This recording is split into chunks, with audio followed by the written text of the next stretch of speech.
कभी सोचा है? ये अर्थक्वेक कैसे आता है? जमीन जो इतनी स्ट्रॉन्ग लगती है, वो अचानक हिलने का रीजन क्या होता है? आओ समझते हैं इसके पीछे का पूरा साइंस। सबसे पहले समझो, धरती एक सिंगल सॉलिड पीस नहीं है। धरती अलग अलग बड़े टुकड़ों से बनी है, जिन्हें कहते हैं टेक्टोनिक प्लेट्स। जमीन के नीचे धीरे मूव करती रहती है। मूवमेंट बहुत स्लो होता है पर लगातार होता है। जब दो प्लेट्स आपस में टकराती है, या एक प्लेट दूसरी के नीचे जाती है, या साइड से स्लाइड करती है, तो उनके बीच स्ट्रेस जमा होने लगता है। स्ट्रेस तुरंत रिलीज नहीं होता, जमीन उसे रोक के रखती है, पर एक लिमिट तक ही। जब स्ट्रेस उस लिमिट से ज्यादा हो जाता है, तो प्लेटें अचानक स्लिप करती हैं। इसी सडन एनर्जी रिलीज को कहते हैं अर्थक्वेक। जहाँ से ये एनर्जी निकलती है उसे कहते हैं फोकस। ये जमीन के अंदर होता है।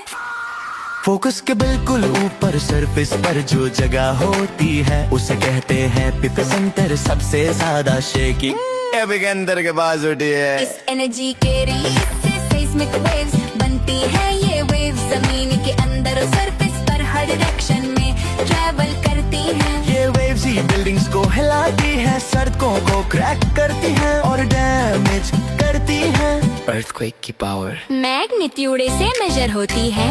जितनी ज्यादा एनर्जी उतना बड़ा अर्थक्वेक।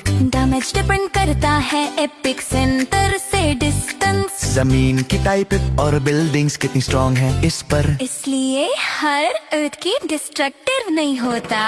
पर जब मैग्नीट्यूड ज्यादा हो और एरिया पॉपुलेटेड हो, तो इम्पैक्ट सेवियर होता है। तो याद रखो, अर्थक्वेक रैंडम नहीं होता, ये धरती के अंदर प्लेट्स की मूवमेंट का रिजल्ट होता है। फॉलो साइंस ऑन बीट्स और कमेंट करो नेक्स्ट साइंस टॉपिक क्या हो।